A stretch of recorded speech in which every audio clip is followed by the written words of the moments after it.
मेरी मम्मी मुझसे इतना प्यार करती हैं, मेरी मम्मी मुझसे इतना प्यार करती हैं कि हर किसी से कहती रहती हैं कि ऐसी औलाद भगवान किसी को ना दे। राहुल, हाँ मम्मी, अरे ये क्या फैला दिया? आ रहा हूं मम्मी। आई आई आई आई आई।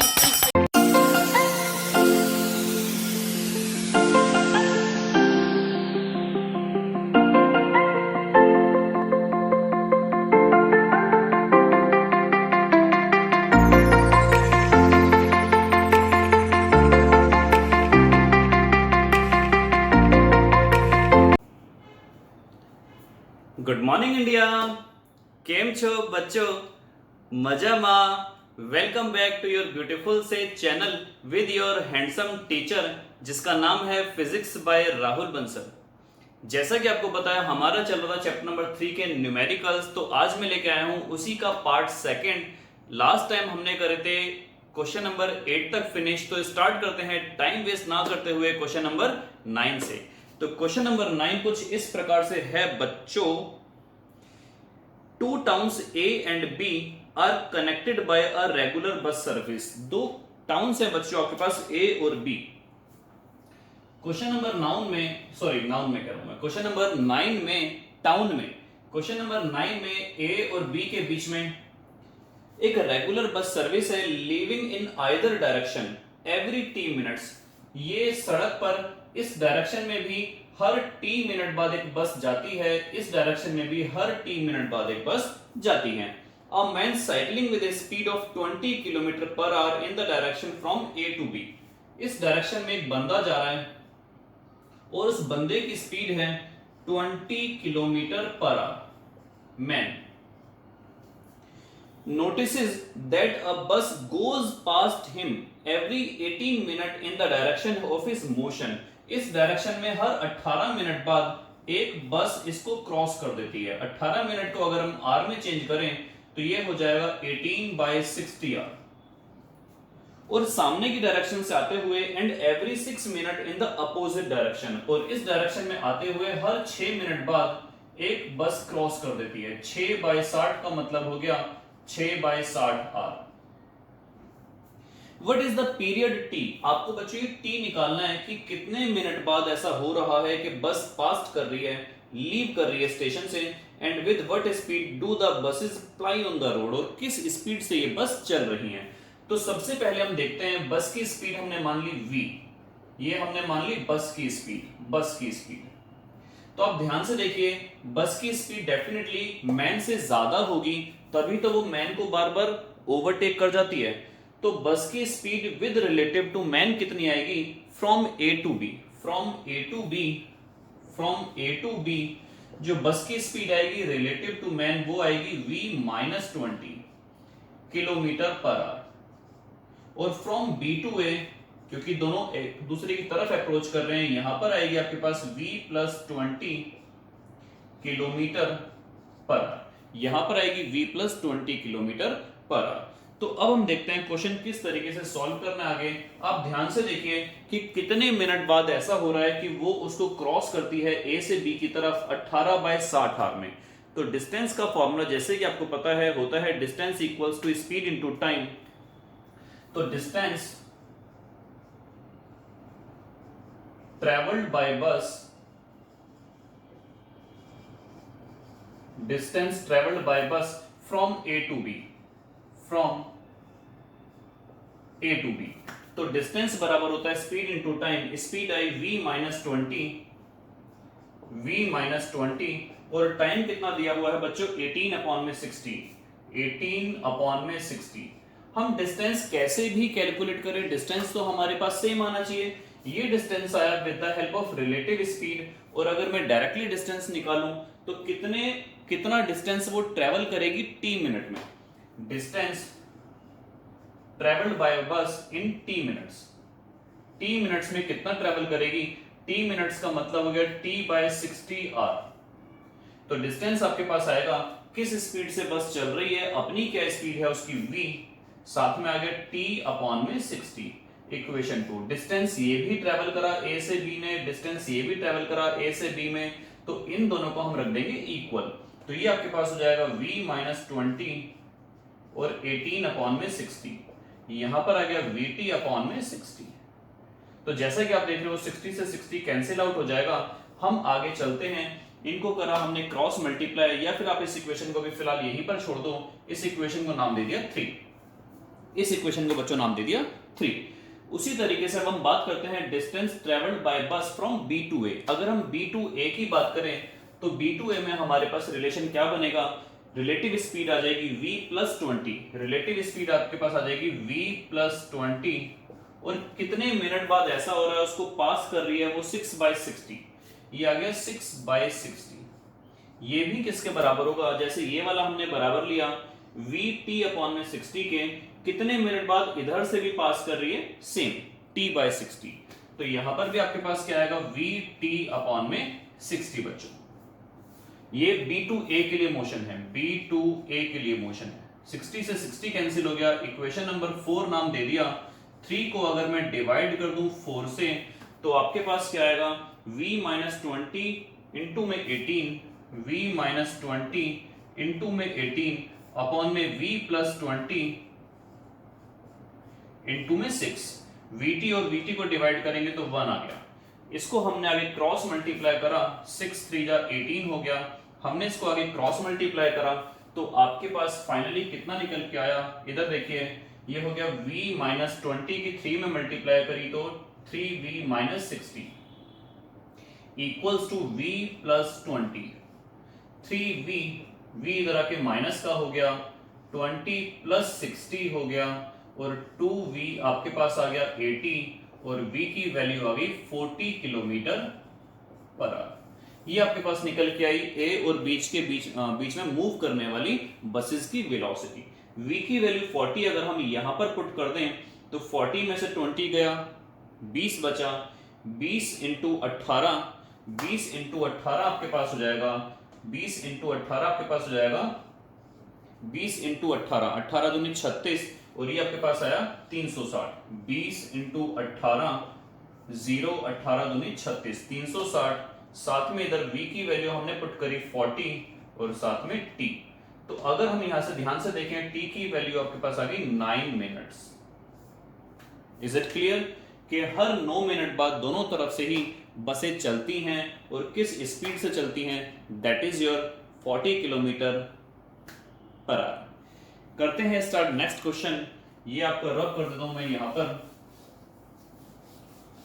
क्वेश्चन नंबर 9 था आपका ये। चलते हैं बच्चों क्वेश्चन नंबर 10 की तरफ।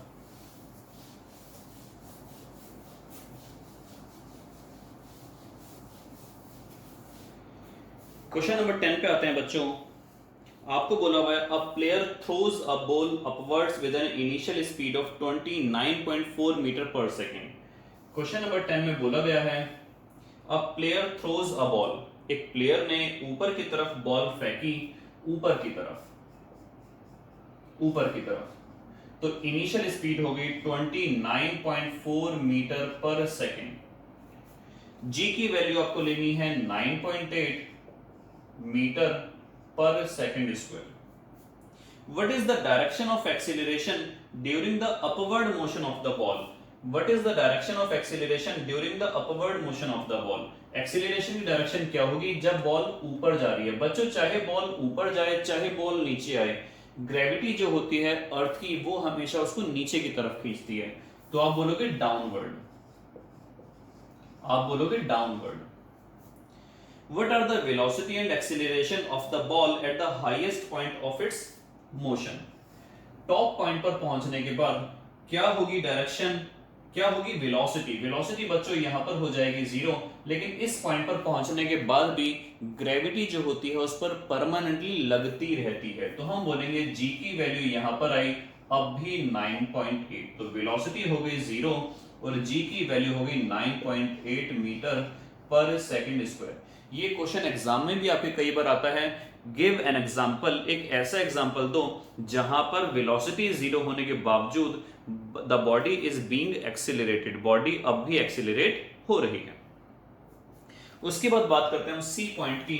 आपको बोल दिया गया है x बराबर 0 और t बराबर 0 ले लो जब बॉडी हाईएस्ट पॉइंट पर हो। यहां पर हाईएस्ट पॉइंट पर हो तो x की वैल्यू 0 ले ली, t की वैल्यू भी 0 ले ली। at its highest point vertically downward direction to be the positive direction of x axis। और नीचे की तरफ आते हुए आपको ले लेनी है पॉजिटिव x axis, नीचे की तरफ मान लेनी है पॉजिटिव x axis। आपको पोजीशन, वेलोसिटी और एक्सीलरेशन की डायरेक्शन बतानी है, साइन बताने हैं अपवर्ड मोशन में और डाउनवर्ड मोशन में। जब बॉडी ऊपर जा रही होगी, आप ध्यान से देखिए, ये आपके पास सिस्टम हो गया हाईएस्ट पॉइंट, ऐसे जब बॉडी ऊपर जा रही होगी तो क्योंकि ये वाला x इक्वल्स टू 0 है, x इक्वल्स टू 0 होने का मतलब क्या हो गया, इसके बाद अगर वो और ऊपर जाती तो हम बोलते हैं वो नेगेटिव डायरेक्शन में जा रही है। यहां पर x बराबर 0 देने का मतलब है एक तरीके से ये आपके पास ओरिजिन हो गया।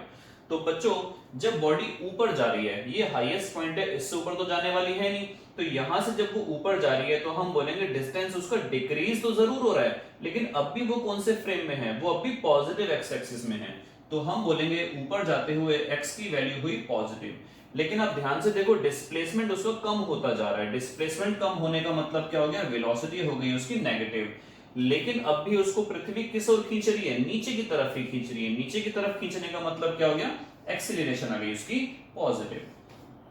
बात करते हैं डाउनवर्ड मोशन में। डाउनवर्ड मोशन का मतलब क्या हो गया, उसका डिस्प्लेसमेंट लगातार बढ़ता चला जा रहा है, जिसकी वजह से x को हम बोलेंगे पॉजिटिव, और डिस्प्लेसमेंट बढ़ता चला जा रहा है तो कहीं ना कहीं वेलोसिटी भी उसकी लगातार इंक्रीज होती चली जा रही है, उसको भी हम बोलेंगे पॉजिटिव। और जैसा कि आपको मैंने बताया, चाहे बॉडी ऊपर जाए या नीचे जाए, एक्सेलरेशन हमेशा नीचे की तरफ लगती है, तो वो भी आपके पास क्या रहेगी, पॉजिटिव। चलते हैं पॉइंट डी की तरफ। To what height does the ball rise, कितनी हाइट तक बॉल राइज करेगी। तो बच्चों सबसे पहले हमें जानने की रिक्वायरमेंट है कि u आपके पास इतना आ गया, यहां पर पहुंचने के बाद आपको मैंने बताया फाइनल वेलोसिटी की वैल्यू हो जाती है 0 अंडर। तो ऐसी कंडीशन में आपको किस हाइट तक बॉल राइज करेगी आपको निकालना है s। तो आप सबसे पहले यहां पर निकालिए v square minus u square बराबर 2gs का फॉर्मूला। v मैंने बताया 0 हो गई, u की वैल्यू है 29.4, g की वैल्यू आ गई।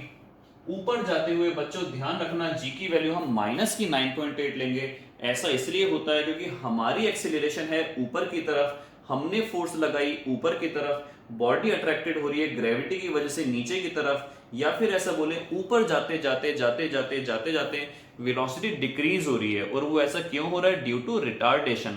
रिटार्डेशन का मतलब होता है a इक्वल्स टू नेगेटिव, तो यहां पर हमने वही तो लिया है।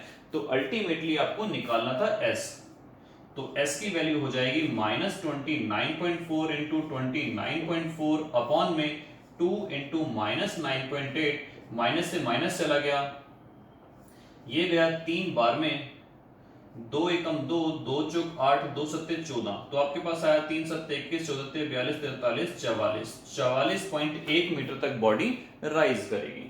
And how long does the ball return to the player's hand, कितनी टाइम लगेगा, कितना टाइम लगेगा उसको वापस आने के लिए। मैं जरा, ये हमारी माता जी का फोन आ रहा है, चलो आने दो।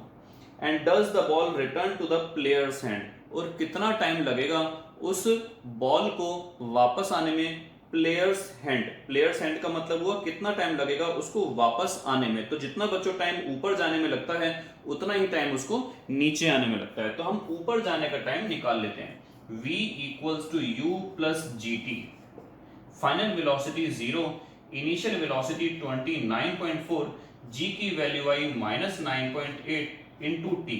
यहां से आप कैलकुलेट करोगे तो t की वैल्यू बच्चों आ जाएगी 3 सेकंड। ऊपर जाने का टाइम अगर 3 सेकंड है तो लौट कर आने का टाइम भी 3 सेकंड हो गया।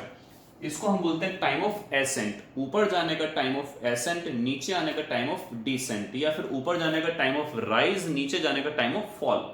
तो बच्चों टोटल टाइम कितना हो गया, ये हो गया आपके पास 6 सेकेंड। चलते हैं नेक्स्ट क्वेश्चन की तरफ।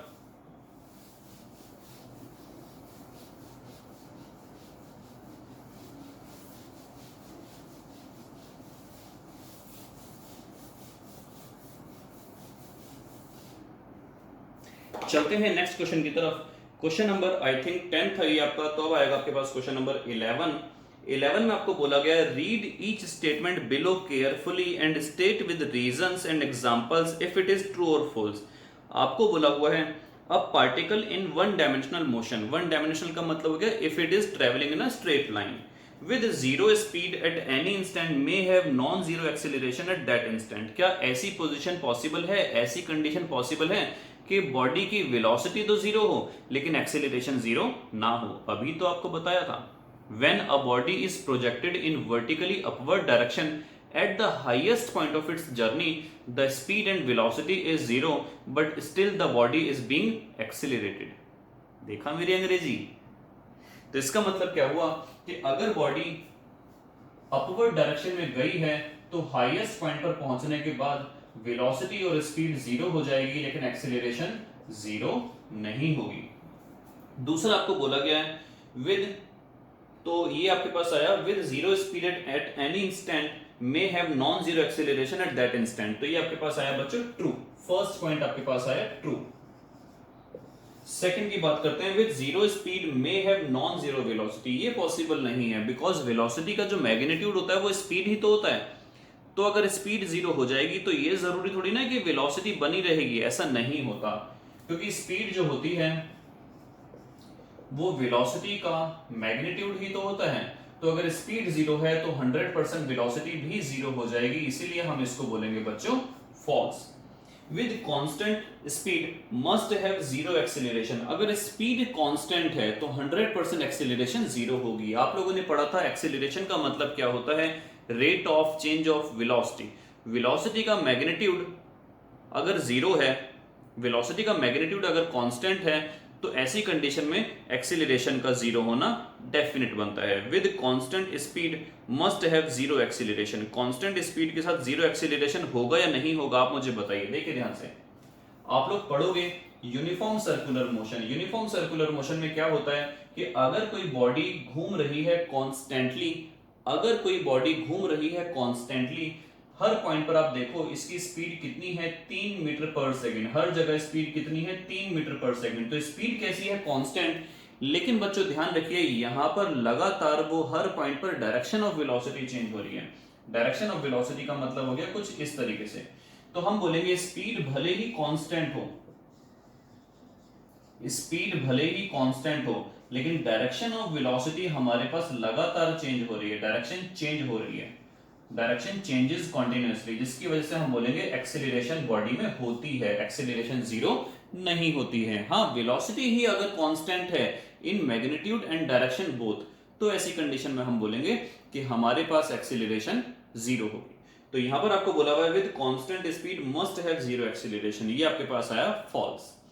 और फोर्थ आपको बोला गया है with positive value of acceleration must be speeding up. अगर एक ही वैल्यू पॉजिटिव आती है तो बॉडी की स्पीड हमारी बढ़ रही होनी चाहिए। बच्चों ऐसा नहीं होता, ये डिपेंड करता है आपका आपने कौन सी कोऑर्डिनेट्स और फ्रेम ऑफ रेफरेंस चूज किया है। कई बार ऐसा होता है कि अगर एक्सेलरेशन नेगेटिव आ रही है तो भी हमारी वैल्यू स्पीड की बढ़ती हो सकती है, क्योंकि आपने चूज ही रेफरेंस कुछ डिफरेंट टाइप का किया हो। अगर मान लो मैं बोलूं कि ये वाला पॉजिटिव एक्स एक्सिस की जगह नेगेटिव एक्स एक्सिस है, ये वाला पॉजिटिव है, ये वाला नेगेटिव आई है, ये वाला पॉजिटिव आई है, तो सारी की सारी चीजें हमारी चेंज हो जाएंगी। लेकिन केवल फर्क इतना आएगा, ग्राफ जो ऐसा बन रहा था पहले अब शायद बन जाए वो ऐसे, पैरेलल शिफ्ट हो जाएगा, लेकिन डायरेक्शन उसकी नहीं बिगड़ने वाली है। तो ये भी आपके पास डी पॉइंट आएगा फॉल्स। क्वेश्चन नंबर 12 हम नहीं कर रहे हैं, एग्जामिनेशन पॉइंट ऑफ व्यू से इंपॉर्टेंट नहीं है, लेंथी बहुत है, तो 12 को हम इग्नोर कर रहे हैं। 13th क्वेश्चन है कि आपको बताना है डिस्टेंस और डिस्प्लेसमेंट में क्या डिफरेंस है। बच्चों चैप्टर के स्टार्टिंग में ही जब हमने पढ़ा था डिस्टेंस और डिस्प्लेसमेंट के बारे में सीखा था, तो डिस्टेंस और डिस्प्लेसमेंट के बारे में एक बार आपको मैं फिर बता देता हूं। डिस्टेंस जो होता है वो स्केलर क्वांटिटी है, डिस्प्लेसमेंट जो है वो वेक्टर क्वांटिटी है। डिस्टेंस कभी नेगेटिव नहीं हो सकता, डिस्प्लेसमेंट नेगेटिव हो सकता है। डिस्टेंस जो होता है वो जीरो नहीं होता, डिस्प्लेसमेंट जीरो हो सकता है। डिस्टेंस जो है वो डिस्प्लेसमेंट से बड़ा हो सकता है, डिस्प्लेसमेंट कभी डिस्टेंस से बड़ा नहीं हो सकता। ये 3-4 पॉइंट्स आपके लिए सफिशिएंट हैं, और सेम ही स्पीड और वेलोसिटी। क्वेश्चन नंबर 14 पर आते हैं बच्चों, फटाफट देखते हैं क्वेश्चन नंबर 14 में क्या बोला गया है हमसे।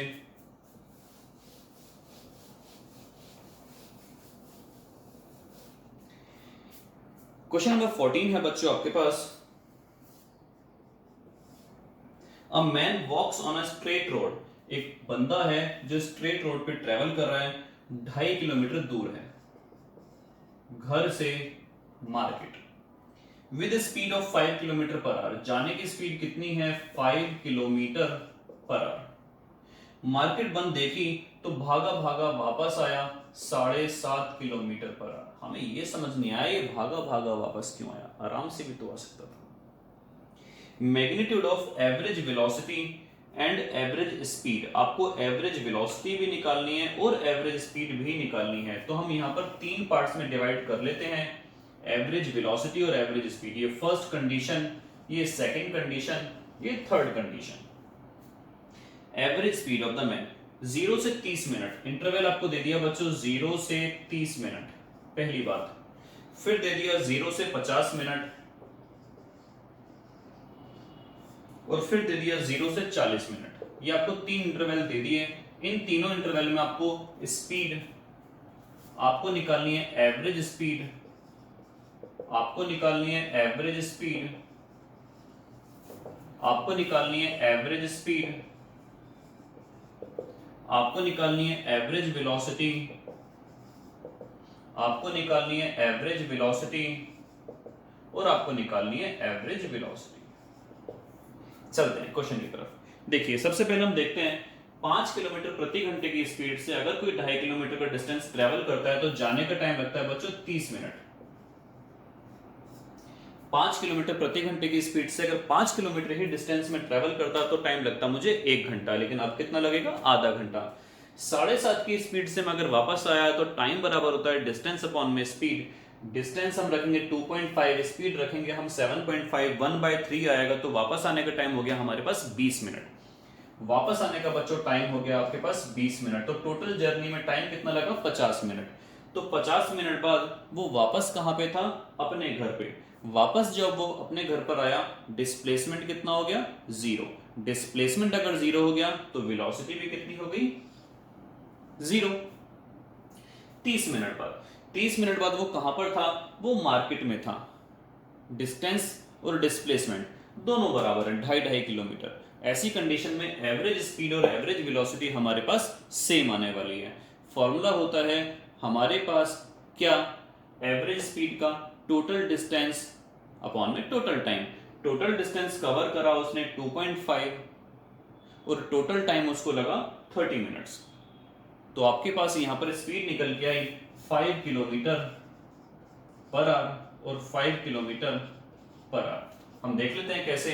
मैंने आपको बताया speed equals to distance upon में टाइम। डिस्टेंस आपके पास कितना आया? 2.5 किलोमीटर। टाइम आपके पास आया 30 मिनट्स, यानी कि 1/2 आवर। 2 जब ऊपर जाएगा 2.5 को बना देगा 5। बात करते हैं बच्चों एवरेज स्पीड की। टोटल डिस्टेंस कितना ट्रेवल करा उसने? 5 किलोमीटर और टोटल टाइम कितना लगा उसको? 50 मिनट का। 50 मिनट को अगर हम आर में चेंज करेंगे, 60 ऊपर चला गया तो आपके पास average speed I 6 kilometre per our. बात करते हैं 40 मिनट, जाने में लगे 30 मिनट, 40 यानी कि 10 मिनट और, टोटल 40 मिनट। 30 मिनट जाने में लगे और अब और ऐड कर दें इसमें अगर हम 10 मिनट, तो वापस आने में 20 मिनट लगे। वापस आने में 20 मिनट लगे तो वापसी के 10 मिनट के बाद वो बंदा यहां पर होगा, हाफ ऑफ द पॉइंट पर। तो एवरेज स्पीड का हमारे पास फॉर्मूला निकल के आएगा, जाने के 2.5 किलोमीटर, वापस आने के हाफ ऑफ द डिस्टेंस का मतलब हो गया 1.25 यानी कि 1.25 किलोमीटर। 1.25 और आपके पास टोटल टाइम कितना हो गया? 40 मिनट। 40 को अगर मैं 60 से डिवाइड कर दूंगा तो वो किलोमीटर पर आवर में कन्वर्ट हो जाएगा। ये आपके पास आ गया 3.75, 0 से 0 चला गया और आपके पास आया 6/4। आप इसको सॉल्व कर लेंगे, किलोमीटर पर आवर में आपकी एवरेज स्पीड आ जाएगी। बात करते हैं वेलोसिटी। चलो वो यहां से था, अब वो यहां पर खड़ा है तो डिस्प्लेसमेंट आपके पास हो गया 1.25 और आपको वही काम करना है 40 × 60। इसको आप लोग सॉल्व कर लेंगे तो आपके पास आएगा किलोमीटर पर आवर में एवरेज वेलोसिटी। चलते हैं नेक्स्ट क्वेश्चन की तरफ। ये था आपके पास क्वेश्चन नंबर आई थिंक 13। देखते हैं नेक्स्ट क्वेश्चन क्या कहता है आपसे। ये था बच्चों आपके पास क्वेश्चन नंबर 14।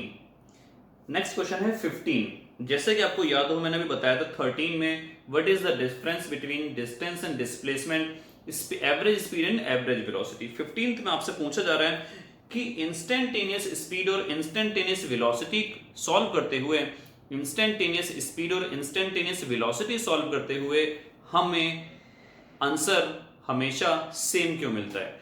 ऐसा क्यों होता है कि एवरेज स्पीड जो होती है, एवरेज स्पीड जो होती है वो ज्यादा या बराबर हो सकती है एवरेज वेलोसिटी के, लेकिन इंस्टेंटेनियस स्पीड जो होती है वो हमेशा बराबर होती है इंस्टेंटेनियस वेलोसिटी। बच्चों आपको मैंने चैप्टर पढ़ाते हुए बताया था कि वेलोसिटी जो होती है इंस्टेंटेनियस वो होती है dx अपॉन में dt, और dt approaches to zero. dt जितना क्लोज होता जाएगा जीरो के, हम बोलेंगे हमारे पास इंस्टेंटेनियस वेलोसिटी उतनी ज्यादा प्रिसाइज आई। इसका मतलब क्या होता है, जब टाइम इतना ज्यादा छोटा हो जाएगा अप्रोक्सीमेटली जीरो के, तो हम वहां पर बोलेंगे कि ऐसी कंडीशन में पार्टिकल को, मूविंग बॉडी को टाइम नहीं मिला अपनी पोजीशन चेंज करने का। एक सेकंड से भी छोटा सेकंड, मिली या नैनो सेकंड, ऐसे सेकंड्स में क्या पार्टिकल की डायरेक्शन या पार्टिकल की पोजीशन चेंज हो सकती है? नहीं। तो इसका मतलब क्या हुआ, डिस्टेंस और डिस्प्लेसमेंट अप्रोक्सीमेटली इक्वल टू होता है सेम, और ऐसी कंडीशन में हम बोलेंगे instantaneous speed equals to instantaneous velocity. चलते हैं बच्चों क्वेश्चन नंबर 16 की तरफ। आपको कुछ ग्राफ दिए गए हैं ऐसे, दूसरा ग्राफ दिया हुआ है ऐसे, तीसरा ग्राफ दिया हुआ है ऐसे, ये है स्पीड और ये है टाइम, और चौथा ग्राफ दिया हुआ है ऐसे। Total length, total path length, total path length, और नीचे टाइम। आपको पूछा हुआ है कौन कौन से पॉसिबल हैं। बच्चों ध्यान से देखो, अगर मैं टाइम पर अगर मैं टाइम पर के अकॉर्डिंग मैं कोई पोजीशन खींचूं, मतलब यहां पर मैंने एक लाइन खींची, ये 3 बजे की बात कर रहे हैं, 3 बजे की बात कर रहे हैं, मैंने एक लाइन खींची ऐसे, 3 बजे मैं यहां पर भी था और 3 बजे मैं यहां पर भी था। क्या ये पॉसिबल है कि एक ही जगह, मैं मिस्टर इंडिया तो नहीं हूं, मैं मिस्टर इंडिया नहीं हूं, तो इसका मतलब क्या हुआ, एक ही टाइम पर मेरी दो लोकेशन, दो पोजीशन पॉसिबल नहीं है। सेम सिस्टम यहां पर देखो, 3 बजे मेरी वेलोसिटी ये भी थी, 3 बजे मेरी वेलोसिटी ये भी थी, एक ही समय पर दो वेलोसिटी पॉसिबल नहीं है। यहां पर बात करते हैं speed can not be negative, speed का नेगेटिव वाला ग्राफ है और ग्राफ नीचे भी आ रहा है, तो speed can not be negative. आगे चलते हैं, टाइम तो लगातार बढ़ता जा रहा है, लेकिन total path length, total path length का मतलब होता है बच्चों डिस्टेंस। क्या डिस्टेंस बढ़ेगा या घटेगा? मान लो मैं यहां जाके वापस यहां पर आ गया, तो क्या मेरा डिस्टेंस इंक्रीज हुआ या वो जीरो हो गया? इंक्रीज हुआ, लेकिन यहां पर ध्यान से देखो डिस्टेंस बड़ा बड़ा बड़ा बड़ा बड़ा बड़ा वापस घट गया। Distance can not be decreased. Okay, very good. चलते हैं बच्चों क्वेश्चन नंबर 17 की तरफ। क्वेश्चन नंबर 17 आपसे क्या कहता है? कहता तो कुछ भी नहीं है, हमें कहना पड़ेगा भैया। देखते हैं क्या कहता है, सोचते हैं क्या कहता है, देखते हैं क्या कहता है। क्वेश्चन नंबर 17 आपसे कहता है कि ये एक ग्राफ है, ये हो गया x, ये हो गया t, और यहां से लाइन चली और अचानक ऐसे चली गई। आपको मैंने बताया था चैप्टर पढ़ाते हुए कि s equals to ut plus half at square. अगर मैं इनिशियल वेलोसिटी 0 मान लूं, तो ऐसी कंडीशन में s जो होगा, यूनिफॉर्म एक्सीलरेशन अगर होगी तो डायरेक्टली प्रोपोर्शनल होगा t स्क्वायर के। और आपको याद हो इसका हमने जो ग्राफ पढ़ा था वो ऐसा पढ़ा था, ये अगर s हो गया तो ये आपके पास t हो गया। सेम सिस्टम यहां पर देखो, s की जगह x दे दिया, तो ये कहीं ना कहीं हमारे पास कैसा ग्राफ शो हो रहा है? यूनिफॉर्म एक्सीलरेशन का। यूनिफॉर्म एक्सीलरेशन का मतलब हो गया, अब क्वेश्चन हम पढ़ते हैं, shows the xt plot of one dimensional motion of A particle, is it correct to say from the graph that the particle moves in a straight line for t is less than 0? t जब 0 से छोटा है, यहां पर t की value 0 होगी, तो उससे पहले पार्टिकल स्ट्रेट लाइन में मूव कर रहा था और उसके बाद पैराबोलिक। बच्चों हमेशा ध्यान रखना, ग्राफ कभी भी trajectory path of the particle followed को नहीं शो करता, वो केवल उस मोशन को डिस्क्राइब करता है, लेकिन पाथ बॉडी चल कैसे रही है, वो दरियाई घोड़े की तरह चल रही है, वो छुछुंदर की तरह चल रही है, वो सांप की तरह लहरा रही है, वो किसकी तरह चल रही है, इसके बारे में कभी नहीं बताता, इसके बारे में वो कभी नहीं बताता। ये केवल ये बताता है कि मोशन है किस टाइप का। आप ध्यान से देखो, ये यूनिफॉर्मली एक्सेलरेटेड मोशन है, ये बता रहा है। और उससे पहले क्या दिखा रहा है कि टाइम तो बढ़ता जा रहा था लेकिन पोजीशन चेंज नहीं हो रही थी। सपोज करो मैंने 5 सेकंड के लिए बॉडी को अपने हाथ में रखा है, टाइम बढ़ता जा रहा है, पोजीशन चेंज नहीं हो रही, ये रेस्ट में है, और उसके बाद मैंने इसको छोड़ दिया। और जब इसको मैंने छोड़ दिया तो जब ये तक ये जमीन पर नहीं जाएगा, ये कैसा मोशन होगा, यूनिफॉर्मली एक्सेलरेटेड। लेकिन ये पैराबोलिक तो नहीं हुआ। तो इसके बारे में आप बोलोगे कि जो पाथ होता है वो कभी भी ग्राफ से डिस्क्राइब नहीं होता। इसका एग्जांपल हम दे सकते हैं, if a body it is held in our hand for a long time and after that it is released under the effect of gravity for a uniformly accelerated motion. चलते हैं बच्चों क्वेश्चन नंबर 18 की तरफ। एक police van है, police की गाड़ी है, तो वेलोसिटी ऑफ पुलिस हम यहां पर ले लेते हैं कितनी, 30 kilometre per our, 30 kilometre per our. उसने एक गोली चलाई चोर के तरफ, चोर की गाड़ी की तरफ, और चोर की गाड़ी जो चल रही है वो है वेलोसिटी ऑफ थीफ 1 उत्तरी 192, धूम मचाले धूम, velocity of police, velocity of police and velocity of thief. यह है इंडिया की पुलिस, कभी पकड़ पाएंगे जी नहीं, 30 वाला कभी 192 को पकड़ नहीं सकता। लेकिन इन्होंने एक चतुराई करी कि गोली चला दी, और गोली की जो स्पीड है वो है velocity of bullet 150 metre per second. आपको बताना है कितनी वेलोसिटी से हिट करेगी ये गोली इनकी गाड़ी को। तो देखो बच्चों, यहां पर इनकी इफेक्ट देखो, अगर मैं गोली हिट करूं और भागता भागता गोली हिट करूं, ऐसी दोनों ही कंडीशन के अंदर क्या होगा, अगर मैं हिट कर रहा हूं और भागता भागता हिट कर रहा हूं, तो भागने वाले केसेस में सामने वाले को ज्यादा स्पीड से गोली हिट करेगी। तो यहां पर अगर मैं आपको शॉर्टकट में बताऊं तो वेलोसिटी जो आपके पास निकल के आएगी, वीपी में ऐड कर दो वीबी में माइनस कर दो वीटी, क्योंकि चोर तो आगे भाग रहे हैं ना। तो हमारे पास यहां पर निकल के आएगा 30 किलोमीटर पर आवर। 150 को पहले किलोमीटर पर आवर में चेंज करना पड़ेगा, तो इसको मल्टीप्लाई कर दो 18/5 से, तो ये आपके पास आया 30 और 18 3 54, 540 kilometre per our. Thank God, वरना मुझे तो लग रहा था कि चोर की गाड़ी की, चोर की जो स्पीड है उससे कहीं हमारी स्पीड कम न रह जाए गोली की। Thank you. 540 माइनस 192, तो आपके पास आंसर आया 570 माइनस 192। 10 में से 2 गया 8, 16 में से 9 गया 7, 4 में से 1 गया 3। ये आई आपके पास किलोमीटर पर आवर। आप चाहो तो इसको मीटर पर सेकंड में भी चेंज कर सकते हैं। आंसर आएगा 378 इंटू 5/18, आंसर आ गया 105 मीटर पर सेकंड। 18 दूनी 36, 18 एकम 18, 21 पंजे 105। तो ये थे आज के कुछ क्वेश्चंस। होप करता हूं सारे न्यूमेरिकल समझ में आए होंगे। Till then good bye, next class में मिलेंगे इस चैप्टर के साथ। Till then good bye.